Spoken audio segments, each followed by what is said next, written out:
Assalamualaikum warahmatullahi wabarakatuh. Bismillahirrahmanirrahim. Alhamdulillahirabbil alamin.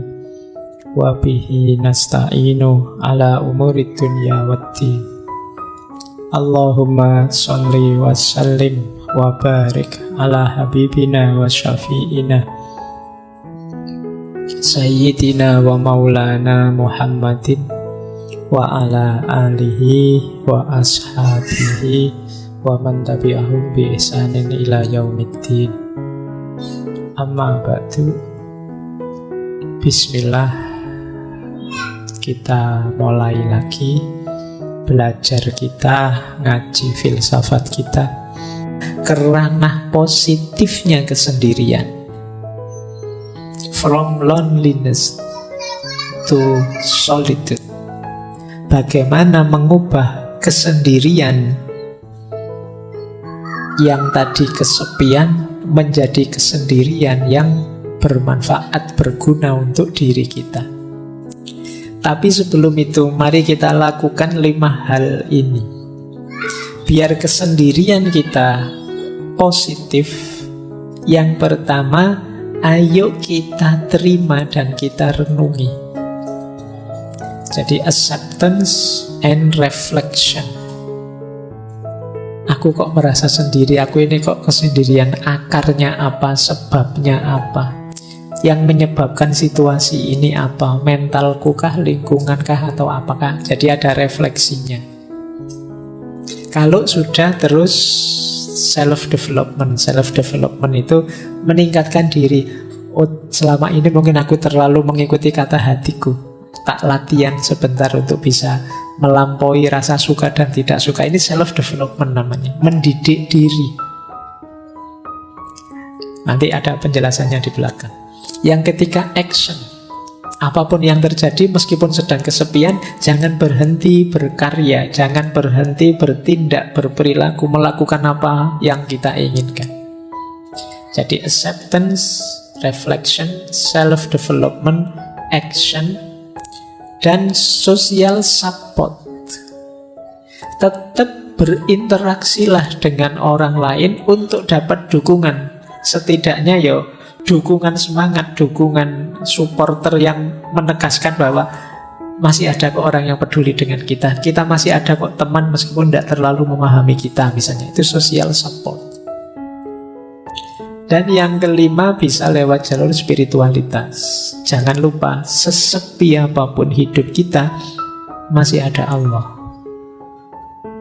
Nah, ini nanti puncaknya nanti ke sini ya. Terakhir saya ingin ngomong ini. Tapi itu tadi, hidupkan dulu, nyalakan dulu 4 yang pertama. Terimalah, kalau mampu renungilah.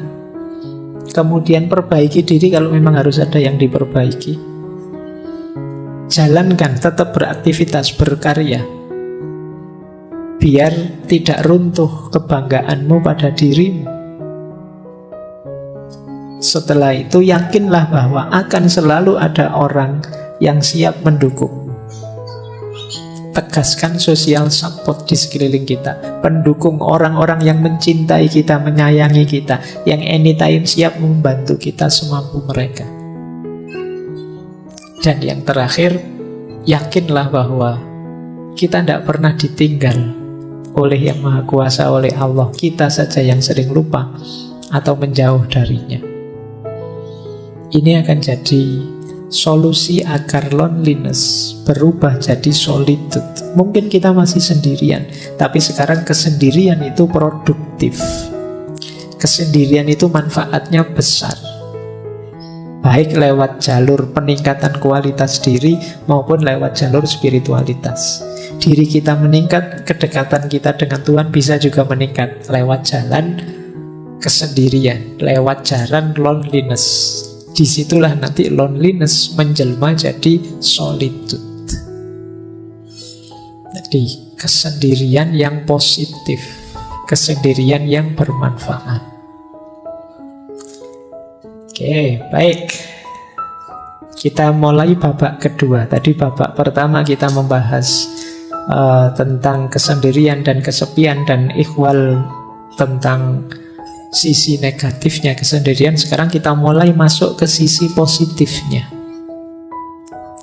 Yang pertama, ada banyak norma moral maupun norma agama yang mengarahkan kita untuk sendiri dan menganggap kesendirian itu adalah keutamaan.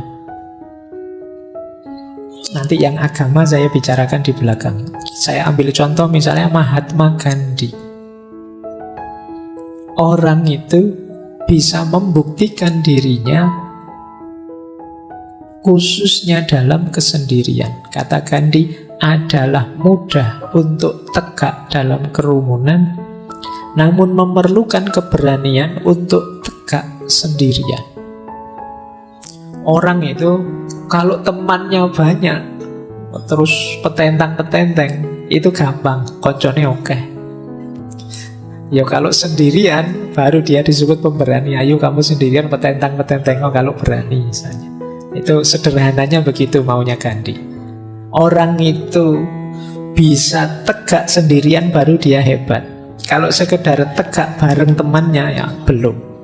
Kalau pas nongkrong bareng temannya banyak, terus ada yang lewat sweet-sweet berani. Tapi ketemu satu-satu gitu, biasanya kamu grogi.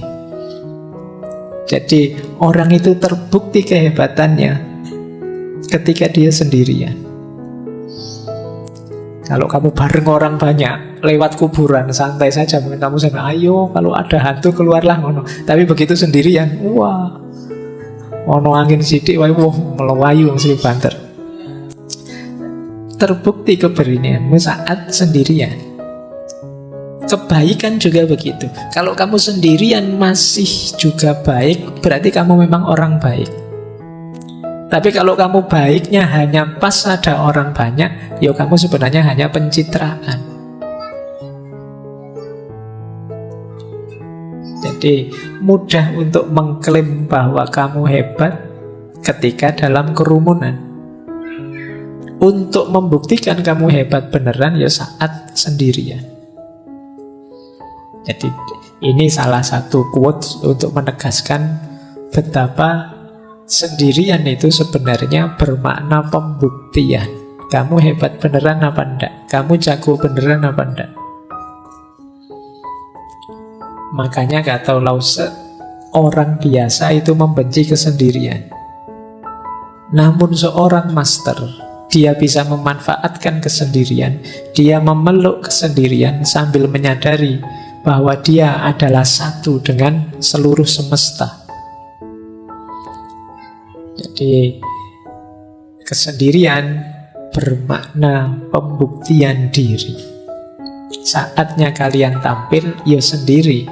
Kalau saatnya kalian tampil kok banyak orang, kamu tidak akan terlihat. Eksis itu dirimu sendiri. Semakin banyak orang yang menopangmu, ya kamu dianggap belum terlalu eksis. Untuk menegaskan bahwa kamu eksis, ya ketika kamu sendiri pun ternyata bisa tegak. Jadi jalan keutamaan lewat aspek sendirian ini membuktikan bahwa kita ini memang benar-benar mampu, benar-benar bisa. Jadi secara positif kesendirian bisa bermakna pembuktian. Lanjut. Secara positif juga kesendirian bisa bermakna kebebasan.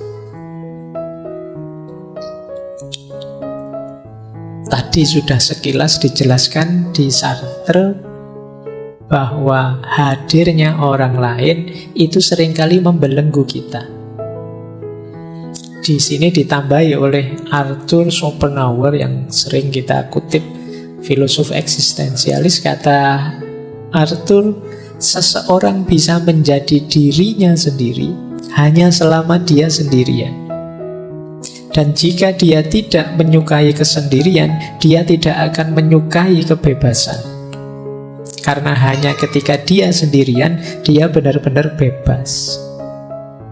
Ini bebas ini maknanya dua. Bebas dalam arti kita bisa melakukan apapun tanpa terhalangi, atau bebas dalam arti kita bisa melakukan apapun tanpa bantuan orang lain. Jadi ini pembuktiannya lewat apa? Lewat kesendirian. Mampu apa tidak sendirian. Dan diilustrasikan dengan unik oleh Leonardo da Vinci. Kata Leonardo da Vinci, jika engkau sendirian, engkau sepenuhnya memiliki dirimu sendiri. Jika engkau ditemani oleh satu pendamping, engkau hanya memiliki sebagian dari dirimu sendiri, bahkan kurang, sebanding dengan kesembronoan perilakunya. Dan jika engkau memiliki lebih dari satu pendamping, engkau akan jatuh lebih dalam ke dalam penderitaan yang sama. Kalau kita sendiri, kita memiliki diri kita utuh. Tapi kalau ada teman satu saja, ya kita memiliki diri kita setengah. Yang setengah miliknya teman tadi. Kita kan berusaha mengadaptasikan dengan teman. Misalnya teman kita, saya itu tidak senang lihat orang pakai baju merah, yo. Padahal kita ingin pakai baju merah karena bareng teman ini, akhirnya kita nego tidak pakai baju merah. Kita tinggal setengah. Ada teman kok nginep di kos, tiba-tiba bilangnya, saya kalau lampu nyala tidak bisa tidur. Sementara kita kalau tidur lampunya nyala. Kita tinggal setengah diri kita.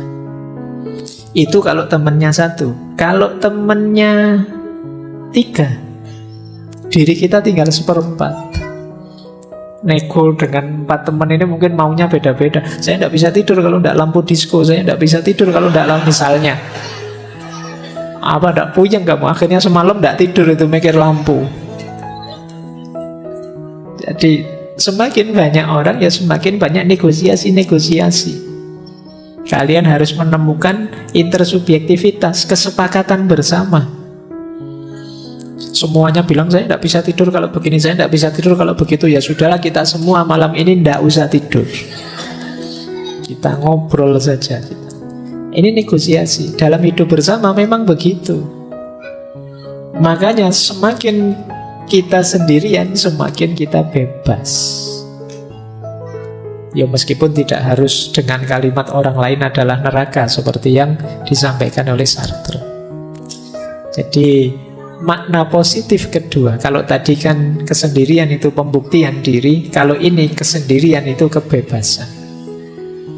Semakin kita sendiri, semakin kita bisa bebas.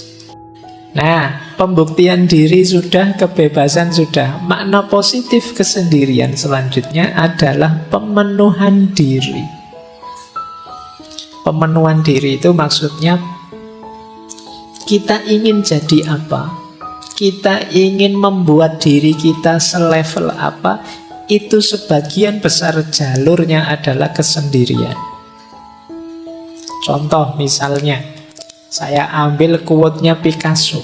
Kata Picasso, pelukis aliran kubisme yang terkenal sekali, tanpa kesendirian yang luar biasa, tidak ada pekerjaan serius yang mungkin dilakukan.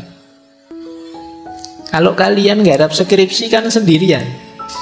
Kalau pas temenmu banyak di kamar, tidak jadi garap skripsi. Ngobrol mesti. Saya tidak sendirian, juga tidak banyak teman Pak, berdua Pak. Kalau berdua tidak jadi skripsi, mungkin jadi yang lain. Jadi kalau ingin berkarya, kata Picasso, yang luar biasa, bukan karya yang sekedar ada, kita perlu kesendirian. Tanpa kesendirian yang luar biasa, tidak ada pekerjaan serius yang mungkin dilakukan. Dan ini dikuatkan oleh Buddha. Kalau ini spiritualitas, tidak ada yang menyelamatkan kita kecuali diri kita sendiri. Tidak ada yang bisa, tidak ada yang mungkin bisa. Kita sendiri harus menempuh jalan itu. Ini dalam dunia spiritual juga begitu. Kalau kita tidak berjalan menuju Allah sendiri, sehebat apapun guru kita, sedahsyat apapun torekot kita, aliran kita, tidak terlalu manfaat kalau kitanya sendiri tidak jalan. Jadi perjalanan spiritual pun sendirian. Meskipun ada yang ngasih petunjuk, ada yang nuntun, ada yang menemani, tapi masing-masing berjalan di jalannya sendiri-sendiri. Tidak bisa diwakilkan. Tidak bisa kok, saya sudah berguru pada ustadz ini atau ulama ini, kan sudah Pak, ulama saya hebat sekali Pak, selesai sudah. Ya enggak. Kalian harus berjalan sendiri di jalan yang ditunjukkan oleh beliau. Tidak bisa diwakilkan. Jadi perjalanan spiritual pun ternyata juga perjalanan yang sendiri. Bahkan katanya Orhan Pamuk, yang teman-teman mungkin pernah baca novelnya, beliau novelis dari Turki. Kata beliau, aku butuh sakitnya kesepian untuk membuat imajinasiku berhasil. Nah, mungkin kalau ada teman-teman yang ingin jadi sastrawan, nulis novel, coba nikmati sakitnya kesepian. Kata Pamuk, justru di situ imajinasiku main liar dalam kesepian. Ya, karena memang kalau banyak teman, saya tidak membayangkan apa kalian bisa nulis novel kok terus banyak teman ramai sambil ngobrol, sambil ngopi, sambil itu tidak jalan. Jadi imajinasi kita hidup dalam sakitnya kesepian, itu kata Pamuk. Bahkan kata Goethe, dulu pernah kita bahas beliau, jiwa yang melihat keindahan terkadang secara otomatis berjalan sendirian. Orang yang menemukan sesuatu yang indah, biasanya dia tidak pakai mikir lagi, ingin meraih yang indah itu, meskipun banyak orang lain menganggap itu tidak indah. Tapi karena aku sudah menemukan keindahannya, ya otomatis aku terdorong untuk bergerak ke sana. Jadi jiwa yang melihat keindahan terkadang berjalan sendiri. Berjalan sendiri otomatis mengejar keindahan itu. Jadi makna positif dari kesendirian yang ketiga adalah pemenuhan diri. Teman-teman punya cita-cita apapun, keinginan apapun untuk diwujudkan, mau tidak mau satu-satunya jalan harus siap sendirian. Siap mengambil momen untuk sendiri mewujudkan keinginan itu. Makanya makna ketiga pemenuhan diri. Jadi dalam kesendirian kita mewujudkan apa yang kita inginkan. Hanya dalam sakitnya kesepian imajinasi kita hidup. Tanpa kesendirian tidak ada pekerjaan serius bisa kita lakukan. Tanpa berjalan sendiri, sehebat apapun konsep, sehebat apapun teori, tidak akan ada gunanya. Jadi disinilah pentingnya kita sendiri.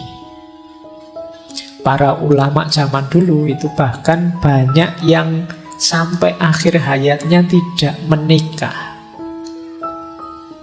Meskipun jangan dipakai alasan teman-teman. Kalau beliau-beliau itu karena ilmu, saking cintanya sama ilmu, ingin meraih banyak hal di dunia ilmu dan menempuh jalan sendirian. Kalau teman-teman mungkin beda ceritanya. Tapi ini beberapa ulama begitu. Mereka memenuhi keinginannya dengan suluknya apa sendirian. Mengambil jalan kesendirian. Oke, saya kira itu. Saya akhiri sekian. Wallahul muwaffiq, wallahu a'lamu bissawab. Wassalamualaikum warahmatullahi wabarakatuh.